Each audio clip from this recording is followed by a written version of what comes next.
Okay, we are now with Rick Schwartz, author of the book Hurricanes and the Mid-Atlantic States. Rick, can you hear me okay? Yes, I can. All right, Rick. Thank you for. Now, where are you at tonight? I'm in Alexandria, Virginia. The evening has a tropical feel to it, which I think is especially appropriate for this interview. Yeah, I've been hearing that from some people that they feel like it's a little bit warmer up there than they're used to for this time of the year, and plus the water temperatures seem to be a little bit up compared to last year. So I don't know what that means for the season coming up, but what do you think about that? Well, we've been on a temperature roller coaster during the last week or so. We had 4 days in a row of 90-degree temperatures, followed by a day with temperatures in the 50s, and then today 60s into 70s. So we've been on a temperature roller coaster, but I don't know what that'll mean for the hurricane season. All right, Rick, your book is unbelievable. I've been reading it on and off for the last couple of months. And now, when you say hurricanes in the Mid-Atlantic states, what region are we discussing here? What states are we considering as the Mid-Atlantic states? Okay, first of all, the name of the book is Hurricanes and the Middle Atlantic States, but it means the same thing.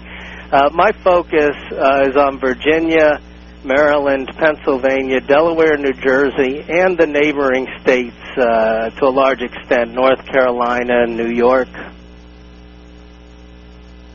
But I have a lot of coverage of many major East Coast hurricanes. I tried to cover the hurricanes from when and where they made landfall to when and where they exited the U.S., especially if they were particularly bad along the entire route.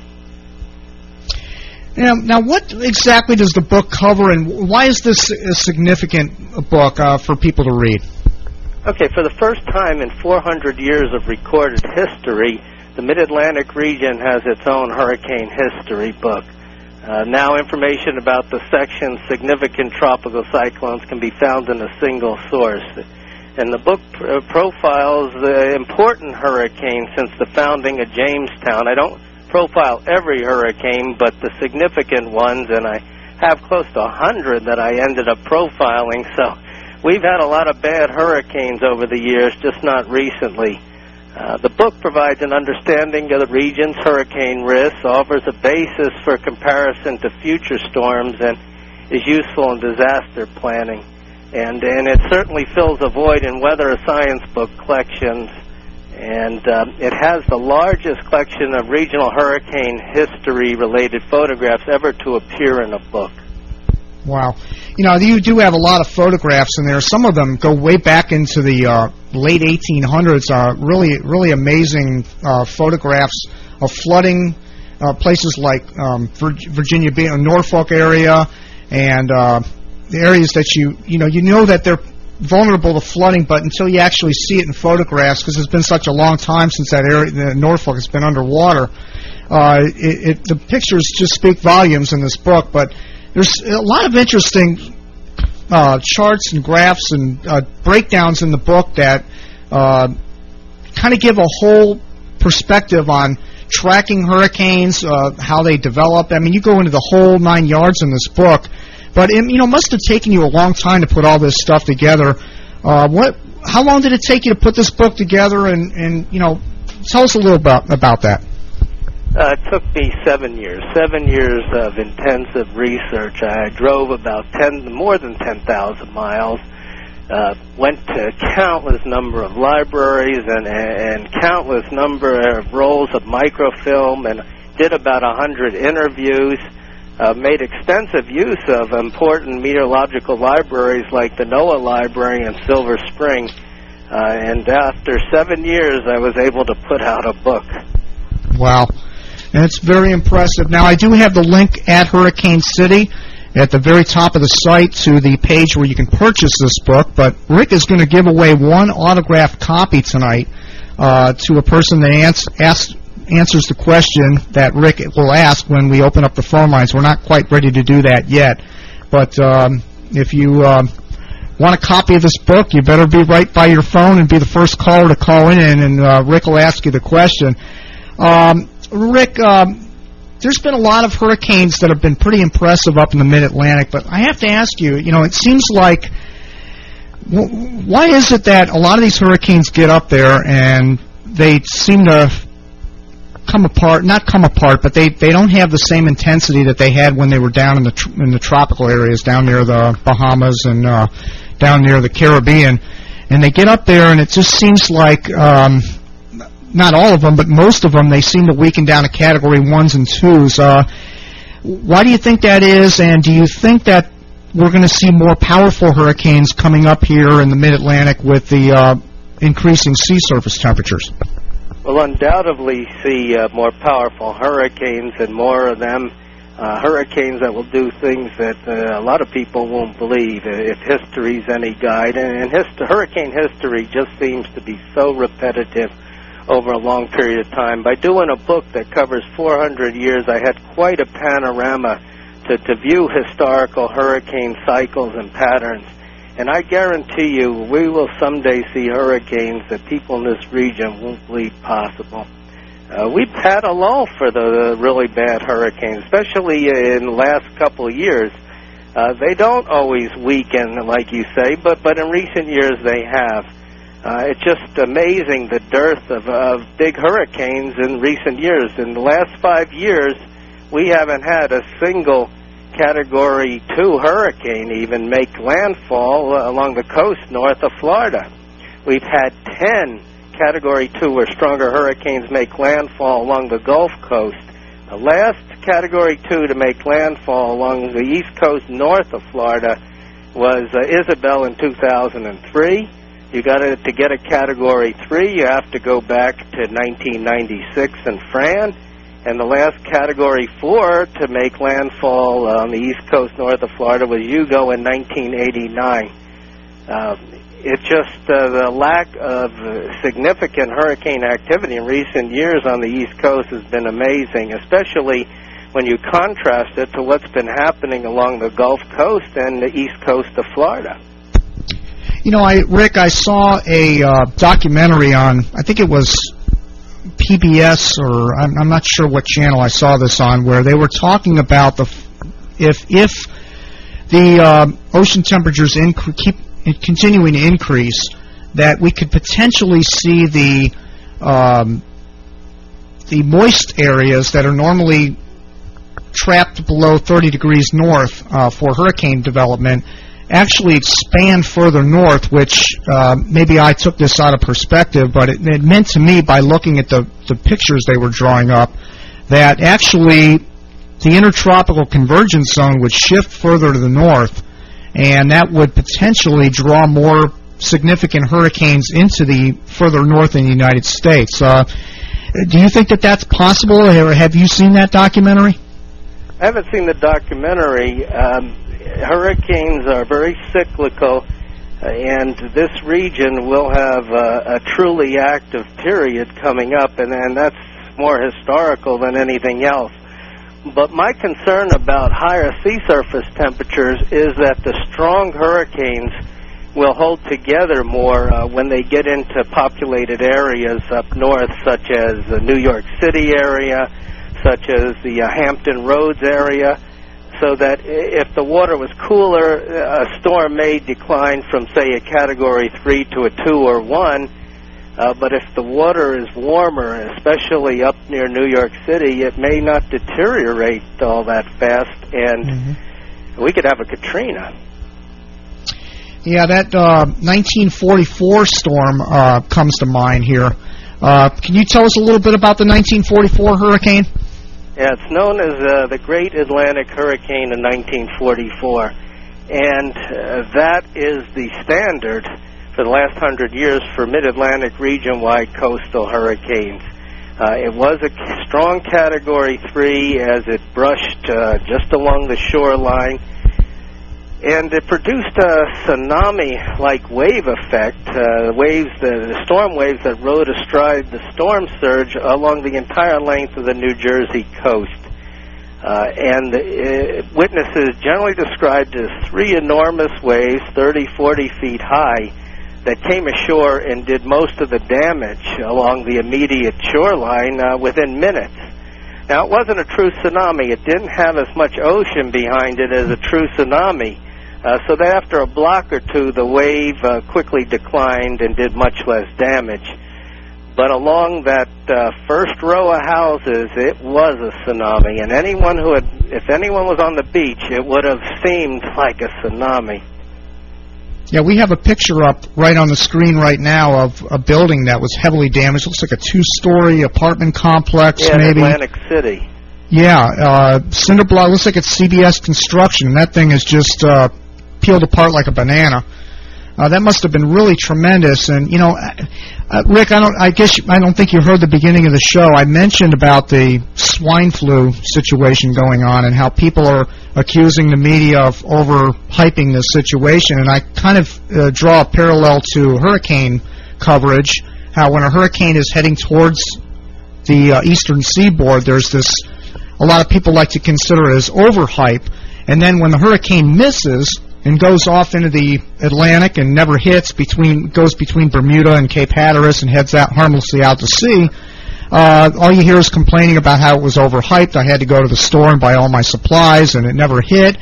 And you know, it kind of aggravates me because you know that if it had hit with the intensity that it was when it was passing that far north, it would have been disastrous. And that's why it's so important for you to write a book like this, because I really, without a good historical barometer, I think people just get complacent with all the brushes and near misses, and they just don't think that it's possible. I know the flu thing is not really taken off yet, but I mean it could, and so it's important for the media to pass along the danger that does exist out there, and I think people kind of jump on the media a little too hard when it comes to hurricane coverage. What do you think about that? I absolutely agree with you. We're still learning about hurricanes. We have a lot to learn, 100 years from now, people will pity us and how little we knew about hurricanes. And you can't take the chance that, say, a Category 2 will explosively develop to a 3 or 4 and come roaring into a populated area. You can't take a chance that a hurricane will turn suddenly at the last minute and move into a highly populated area or an area that simply didn't expect it. And we've seen some examples of that, like with Hurricane Charlie back in 2004, where it pulled a bit of a surprise and caught some people off guard. The potential consequences, as we've seen with Katrina, are too awful to not so-called overhype these hurricanes. If it looks like a powerful hurricane is going to make landfall somewhere along the coast, if there's any real chance, it should be hyped. Yeah, and that goes for the people inland as well. I have a picture up from your book here from the 1896 hurricane. Now, this is a hurricane that came in from the south. It hit the Big Bend, Florida area as a major hurricane. It's a Cat 4, yeah. Yeah, tremendous hurricane. And, you know, these hurricanes, when they're major like that, they carry so much energy way far inland. And I have a picture up here from downtown Staunton, Virginia, of complete devastation from, I'm assuming this is probably mostly from flooding. But can you explain a little bit about the dangers of inland, the effects of inland damage from hurricanes as they get inland? It doesn't stop. We saw a little of that with Ike out in the Midwest, where there were a lot of reports of Hurricane Force gusts well away from the coast. In 1954, the Mid-Atlantic region had its last, what I call, inland hurricane, which is a hurricane that retains its hurricane force winds for hundreds of miles through the interior. And there were widespread gusts of 90, 100 miles per hour up in the Washington, D.C. area, up in the Philadelphia area. 1896 was even worse than that. Let me read you an excerpt from Washington, D.C. on that 1896 hurricane, a brief excerpt, if that's okay. Yeah, go ahead. This is from my book. Probably no detailed description of the damage done to the city, Washington, D.C., and the surrounding country will ever be told for the very greatness of it all. Summer storms of enormous violence have visited Washington and have caused great damage, and it has been possible to give in words a nearly complete record of the wreck. But today the city bears the mark of the storm in so many quarters, and the ruins are so numerous that to enumerate them would be an endless task. And that was the hurricane of 1896, which, as you said, made landfall in Florida, raced up the East Coast, but somehow, for some reason, retained a core of very violent winds. All right. Now, Rick, I have a picture of the 1933 hurricane, which affected the Norfolk area and then hooked quickly off to the northeast, but it brought quite a flood into the downtown area. This is a shot from... I'm sorry, I don't have the... Oh, there we go. The picture is up now from the 1933 hurricane in Norfolk, Virginia, the flooding. And also, here's another picture from that same hurricane in Ocean City, Maryland, the flooding at Bayside view of the flooding here from the 1933 hurricane. I mean, we just haven't really seen anything. I'm not from the Mid-Atlantic area, and I'm not familiar with the terrain there, but during Floyd, was Floyd on the same level, even anywhere close to 1933, or what if Floyd had come straight in? Floyd was a different type of event. Floyd was mostly, after, say, 100, 200 miles of landfall, it was really a rainfall event more than anything. There wasn't much in the way of tidal flooding, very little of that. 33 was different, although it was the same strength as Floyd in landfall, Category 2, but 33, because of the angle of approach, the rare angle of approach, it was as if it had stalled off the coast and just kept pressing and pressing for days, those easterly winds building higher and higher high tides to the point where all sorts of records were broken. The higher tides kept getting higher and higher, and people were flooded out every which way, not just along the coast, but interior tidal waterways as well. There was also a lot of rainfall with 33, though not quite as much as Floyd, and there was rainfall flooding in the interior. But they were different storms because of the angle of approach, I think, more than anything else. All right, Rick, you want to go ahead and you mind if we open up the phone lines? I know there's probably people that want to ask some questions, and I know they want to win the free copy of your autographed book. So you ready? Yeah, sure. All right. Now let me know if you can't hear the people. Sometimes I have a mixing board here, a phone coupler that allows the guests to hear the callers, and sometimes it's unable to be heard. So let me know if you're hearing the person okay. Hurricane season starting on June 1st here. What does hurricane history suggest? What are you looking at from past hurricanes compared to this hurricane season? Are there any comparisons from the past to now what's being projected, or what do you think about the upcoming hurricane season? I'm particularly concerned about a region-wide coastal hurricane of note. It is really overdue from a historical perspective. The last significant region-wide coastal hurricane of note was Gloria back in 1985, and that was only a modest hurricane by historical standards. And Gloria is the only significant hurricane of note along the mid-Atlantic coast for the last half-century. We entered an active North Atlantic hurricane cycle in 1995, and we have yet to see a single significant mid-Atlantic coastal hurricane. Past active cycles have featured at least a half a dozen. In the 25, 30 years that they've run, they've featured at least a half a dozen that, if they occurred today, would cause at least $1 billion worth of damage to our barrier islands and some neighboring areas. So I would say we are most overdue for a significant coastal event. You know, when I look at Hurricane Hugo back in 1989, and I think, if that was just shifting a little further to the north, actually Isabel took a similar path to that. But I'm thinking, well, let me ask you in this term. What do you think the chances are of a Category 4 hurricane coming in north of the Chesapeake Bay, for example, straight in from the southeast, and what would have to happen for that to happen? We're actually due for something like that. That would cause, of course, tremendous coastal damage where it made landfall. but it also would produce that inland hurricane effect that I mentioned earlier. Hazel was the last to do it in 1954, but historically it happens on average about once every 50 years and going back 400 years. So we're due for a Hazel. Speaking of... never before have so many people and so much property been at risk along the East Coast, especially north of Florida. And it's not going to be pleasant when we get the next Hazel.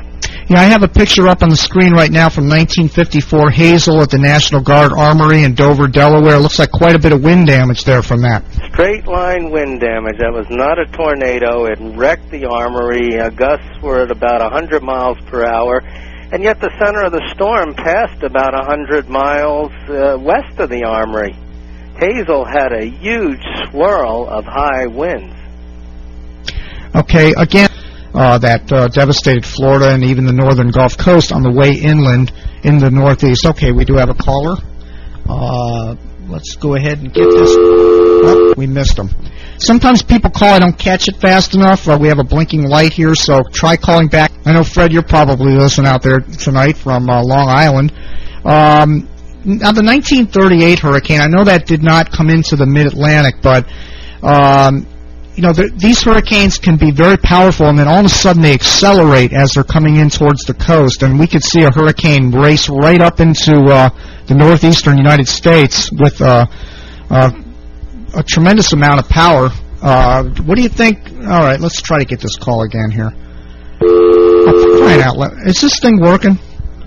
I'm hearing. Are you hearing a dial tone, Rick? Yeah, I hear dial tone. Yeah. I don't know what's happening here. It's a 703 area code. Well, we'll just try to catch it faster next time. If you're going to call in on that toll free, it's not a toll free. Now, so let's go ahead and see, somebody just left a message, so they're not getting through somehow. Well, okay, here we go. Let's try again. Okay, do we have a caller? Hi, Jim. Yes. Yeah, this is Wayne from the Bahamas. I'm enjoying your show. Oh, thank you very much. Listening from the Bahamas tonight. Good to hear from you. Rick, can you hear him okay? Yeah. Okay. You want to go ahead and ask him a question? Yes, I want to find out which would you consider the 5 major hurricanes of the Mid-Atlantic, the all-time 5 major hurricanes. Every area has its distinctive hurricane. I want to know which 5 he would consider the major and why. And the most destructive. Which is the most destructive, Rick, is what he wants to know. I've been asked that question many times. It depends on the type of event you're looking at. If you're looking at a wind event, 1896 storm is up there, Hazel even in 1954. If you're looking at a rainfall event, you're probably looking if you're looking at a general rainfall event, probably Floyd and Hurricane Agnes of 72. And, of course, for localized, it would be Camille in 1969. We're going to celebrate the 40th anniversary of that this summer. For tornado outbreak, probably Hurricane Ivan in 2004. And for coastal flooding, it'd probably be 33 or 1944, the Great Atlantic Hurricane. So there's no one hurricane that's done everything. You have to look at the type of event and then match a hurricane to that. Okay, thank you. Hey, did you want to try to win the book? Sure, I can try. Okay, Rick, you go ahead and ask him a question. Okay, I'd like to know what hurricane set the sustained wind record for the Mid-Atlantic region. Hello? I didn't hear the last part. You may have to pass the question along. Okay. What hurricane holds the sustained wind record, an official weather station for the Mid-Atlantic region? And we discussed it tonight. Would it be Floyd? No, there wasn't all that much wind of Floyd in the Mid-Atlantic, just around landfall, mostly. Okay, thank you. Okay, thanks for calling in. Take care. No problem. All right, that was a caller in the Bahamas. We're with Rick Schwartz, author of Hurricanes in the Mid-Atlantic States, and now we have that caller. This is getting crazy. The light blinks. Take it on email. What hurricane caused the highest sustained wind at an official observation station along the Mid-Atlantic coast? What hurricane caused the highest sustained wind at an official observation station along the Mid-Atlantic coast? Okay, here's the call again. Okay, is there a caller there? Yes, there is. It's Weather Girl. All right. I'm glad somebody got through. It works! Yay! Yeah, I'm glad somebody was able to get through. This is getting ridiculous. I know. That's why I decided I better call and at least see what it was doing. Okay, well, thanks for calling in. You sound good. Thank you. Okay. I might actually, because I was listening, know the answer. Okay, well, yeah. All right, well, you want to take a shot at this? Yes, I do. Okay, Rick, you want to ask her one more time? Okay, what hurricane caused the highest sustained wind at an official observation station along the Mid-Atlantic coast? Was it the Great Atlantic Hurricane? And it was the Great Atlantic Hurricane of 1934. All right, Weather Girl. Thank you for the sound effects. Yeah. All right, you win this book. Drop me an email, jim@hurricanecity.com, and I will pass it along to Rick, and he can send you a copy, I guess, directly from your publisher. I don't know how that works, but yeah. Okay, well, thank you so much. I really appreciate it. Nancy, do you have any other questions for Rick? Well, Rick, I actually grew up on the Atlantic coast there in Annapolis and Ocean City, in that general area in Maryland, Virginia. So I remember quite a few of these storms. Of course, I wasn't as aware of them as I have been since I moved to Florida and learned about storms. But, yes, I remember Agnes very, very well. Oh, yeah, Agnes, the great rainstorm. It caused especially inland. We were not along the coast, so, yes, the rain was, it was amazing. I don't know if we'd ever seen that kind of rain. That was my first brush with actually tropical rain. Where were you when Agnes struck? Where were you living? Outside in Maryland, outside D.C., about 30 miles outside D.C. Oh, so Annapolis. It was basically Annapolis. We were probably 20 minutes from Annapolis.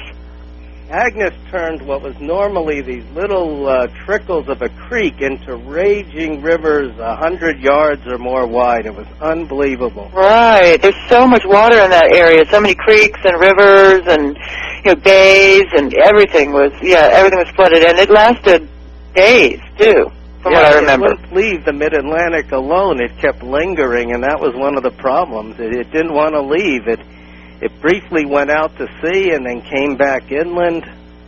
We had to wait for the thing to dissipate practically. Right, before they could do anything. But yes, it was amazing. And like I said, it was my first brush with what an actual tropical inland event can be. And it was very, very, very eye-opening, definitely. But I can't wait to read the book. I'll try and brush up and remember some of these storms now from childhood. Oh, yeah, you'll see some you recognize. And I might add that, Agnes was probably the worst overall rainstorm for the region as a whole in the last 400 years. I couldn't find anything quite like Agnes when it came to rain. Yeah. Well, I can't wait. Are there pictures, too, of that storm? There are plenty of pictures. Okay. All right. Well, I really appreciate it. Thank you so much. I'll email Jim with my information. Okay. All right, Thanks Weather so Girl. much. Thanks, Jim. Thanks. Have a good night. Thanks for calling in. Bye now. All right, that was Weather Girl. She's a longtime participator in HurricaneCity.com, and she attended the conference actually a couple of years ago, so we appreciate the phone call tonight. You got the answer correct, but I'd like to give how strong the wind was. It was 134 miles per hour sustained wind at Cape Henry, Virginia, with estimated gusts of over 150. Wow, that 150-mile-an-hour wind is it's like a tornado almost. Yeah, it was isolated, though. Mostly the 44 storm produced coastal winds sustained winds of about 80 to 100 miles per hour. But in that one spot, they recorded 134 one-minute sustained wind. Unbelievable. Just checking my emails here. Don't you hate it when you're checking Rick, do you check your emails a lot and sometimes you hit the subject button and it gets all the emails out of order, and that's what just happened to me. Using Outlook Express here, 413. That's what I need to If people want to purchase this book, is it in regular bookstores, and where can people find this if they don't purchase it online? No, they can purchase it at Barnes & Noble carries it, and, of course, Amazon carries it, and they can visit my website, and that it can be ordered through my website, which has a lot of material on hurricane history, and I do a monthly column. And my website is www.midatlantichurricanes, that's plural, midatlantichurricanes.com. And every so often I change the history page, add new items, add new pictures. So visit it once and then visit it again. And people have really enjoyed that website, and there's plenty of informational material. Rick, you've questioned the effectiveness of the Saffir-Simpson scale. Can you elaborate a little bit on that? What is it about the Saffir-Simpson scale that you disagree with? The problem with the Saffir-Simpson scale is, while it's probably a good scale for Florida where it was designed, it understates the wind damage potential and some of the tidal flooding potential in the Mid-Atlantic region. You know, for instance, a Category 1 hurricane with sustained winds of 74 to 95 miles per hour will do widespread Category 2 or 3 level damage in this region, and we saw that with Hazel back in '54.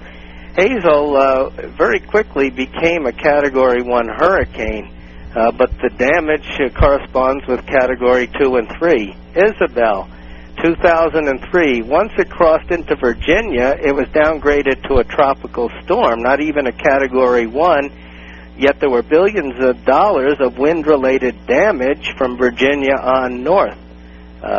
Because of our trees, because of our construction codes, hurricanes do more damage in the Mid-Atlantic region than they do in subtropical regions.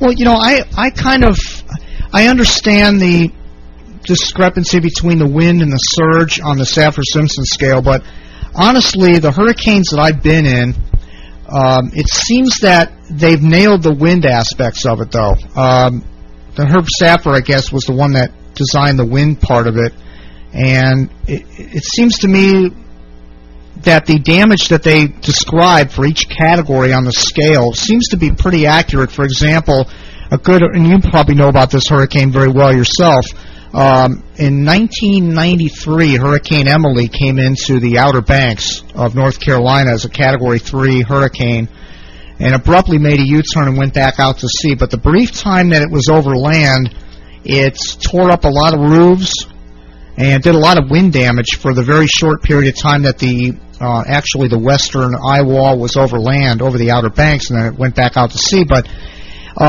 if that had been a Category 2 hurricane, I don't know that you would have seen that much roof damage. And it just shows you the difference between a Category 2 and a Category 3 when it comes to the wind. Well, again, the terrible 1896 windstorm, which I described earlier in Washington, D.C., the highest recorded sustained winds were about 80 miles per hour, which is a Category 1.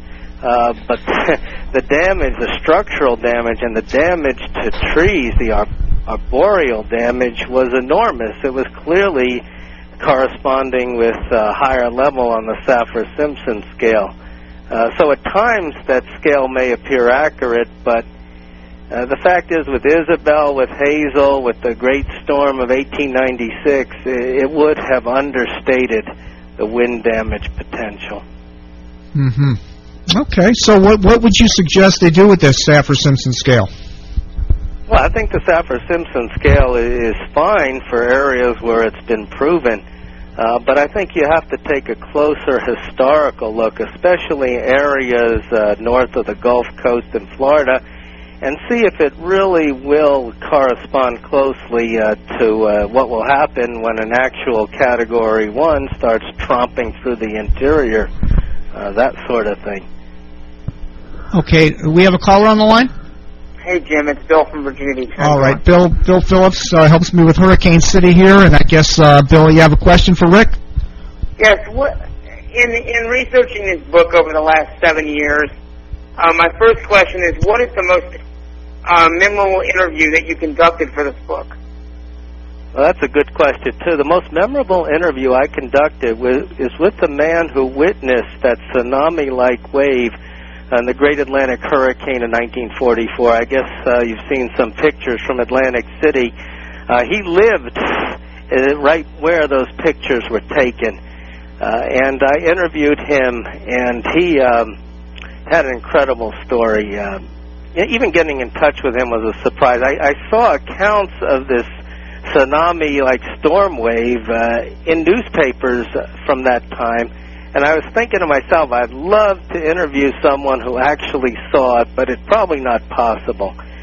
So I called the Atlantic City Historical Society, asked them for the names of some people that may have lived in the area during the hurricane, and they gave me 3 names. And I called the first gentleman on the list, and he was in the military at the time, so he didn't see anything. The second guy lived a couple blocks from the beach, and he said, well, there was tremendous damage, but he didn't see any wave. Finally, I called the third guy on the list, and I asked him, were you in Atlantic City in September 1944? And he said, yes. And I said, how old were you? And he said, I was 12 years old. Were you by any chance at a place that overlooked the boardwalk and the ocean? He said, yes.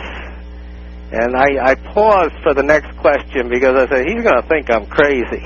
But I asked him, I said, did you by any chance see anything that looked like a tidal wave come ashore? There was a pause, and he said, how did you know? He witnessed the wave come ashore and in an instant carry away the Atlantic City boardwalk. Wow. So that was... I don't want to stop the interview here, but the broadcast just dropped. Check that, please. No, I'm watching it, Bill. It's coming okay here. Very interesting. Okay. Yeah, it's okay. It dropped temporarily. I got it back though. Rick, Go ahead. the tidal wave situation here with that hurricane. Have you talked to any forecasters at the Hurricane Center about this? Because they claim, and they say this publicly, there's no such thing as a sudden wave or anything like that. The storm surge is gradual, and then it goes away gradually. But I've found several instances of hurricane history where there were witnesses to these sudden tremendous waves that came ashore as the center of the hurricane passed by. It's not just 44, it's happened a few times. It's rare, but it's happened a few times, and I just put in my book what people said, the accounts from witnesses, what they observed. Right. I know in Hurricane Katrina there was a story about that in Mississippi where the people described a sudden rise, almost like a wave coming, and there were reports of people that were saying, middle-aged guys that were saying to each other, "I'll see you on the other side," because they saw that wave coming and they knew they were dead. So here's the interesting thing with Katrina. Katrina Center passed about 30 miles or so from that area. It was a strong Cat 3. It was moving northeast, maybe slightly northeast. That was about the same angle of direction as the 44 storm as it passed off New Jersey. It was about the same strength as the 44 storm as it passed off New Jersey. And the center was about the same distance from Atlantic City as Katrina was from that New Orleans area. So I believe them when they say that they saw a sudden wave come in. Wow. Yeah, that needs to be looked at a little more thoroughly because I believe that even happened in Camille where there was a sudden wave, and it just seems like a lot of people are repeating that storm surge is just a gradual rise in the sea and then a gradual decline, and yet you hear these stories and it makes you wonder. I wouldn't want to be on the coast when a major hurricane's coming. Yeah, we can't. We know so little about that, and so many other things about hurricanes. Like I said earlier, 100 years from now, people will pity us and how little we knew about hurricanes. Yeah, that's true. Bill, are you still on the line? Yes, I am. I have another question, but I didn't want to interrupt his responses.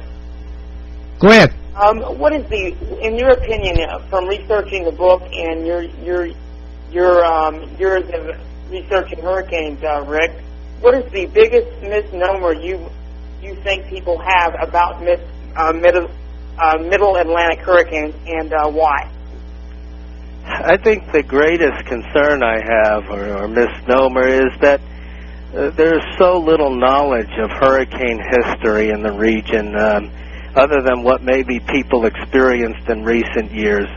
Most of the hurricane history was almost totally lost before my book came out, and relatively few people have read my book.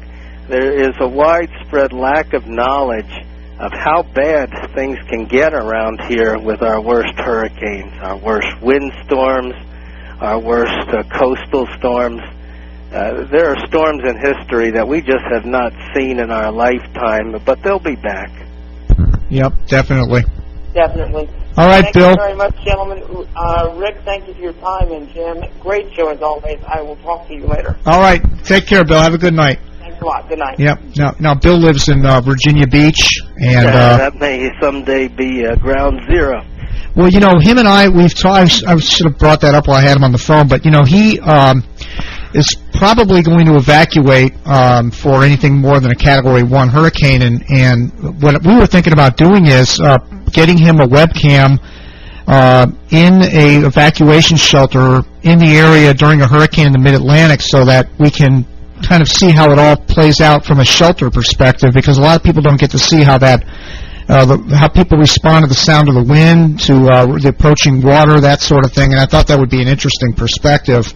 Oh, it would, and what'll be also interesting are probably the humongous traffic jams of people trying to get out of his area. There's 1.5 million people that live down in the Hampton Roads area, and I was told by emergency managers that if a Category 4 hurricane ever came in there, or even brushed real close by, that as many as 600,000 people may see their homes flooded. Wow. Talk about a Katrina on the Mid-Atlantic. Yeah, right. All right, I got a couple of emails that came in here. Here's an email from Bob. I believe he's up in Georgia somewhere. I have read some informational research that may implicate an active East Coast hurricane season with a season of general inland eastern U.S. of general inland eastern U.S. drought from the summer months into the fall season. Is that a plausible theory? Many times our big East Coast hurricanes have followed a drought, have broken the drought, which is one of the few good things they have done. But oftentimes we do get hurricanes come in after an extended drought, big hurricanes. Yeah, you know, do they have, Rick, do they have any, for example, down here in South Florida, now I'm in Delray Beach, and the theory from Jim Lashine from the Miami Weather Service office is that the drier the May is, the bigger the chances for a major hurricane hitting South Florida. Of course, there's been a few years where we got nothing and we had very low rainfall totals. Do you have anything like that up in the Mid-Atlantic region for rainfall totals preceding the hurricane season as to hurricane landfalls? Or is that basic? All I could say is that many of the big hurricanes that I discovered followed or broke droughts, and you see that account again and again that people, the initial rain, the initial light rain you get before the big rains arrive, people were so delighted, it was refreshing, it broke a drought, and then came the deluge, and then came the wind. And you'll see that repeatedly in history for many of the biggest storms that have affected the region, that it came after a notable drought in dry period. So maybe we are setting up for something, because we've been in a general dry period for a while, not just in the Mid-Atlantic either. You know, one of our people that posts regularly on the message board, his name is Fred. He's up in Long Island. In fact, he has an email question for you here, but before I ask you that, he's done a little bit of research and found that usually when Texas gets hit by a hurricane, within 3 years, every time Texas gets hit, within 3 years, the northeastern United States gets hit by a hurricane. Well, the thing is that you got to remember that the Gulf Coast isn't all that far longitudinally from the East Coast. It doesn't take all that much shift in pattern to take all these hurricanes that are coming in at the Gulf Coast and send them up the East Coast. And that may be tied in why that theory may in fact work, is that it doesn't take that much of a shift to suddenly change the locations of landfall. And his question in the email was, what hurricane had the lowest pressure for the Mid-Atlantic? Well, the 1944 had one of the lowest pressures, and I believe it may be the lowest, and that pressure was just under 28 inches. And in fact, I may have it here.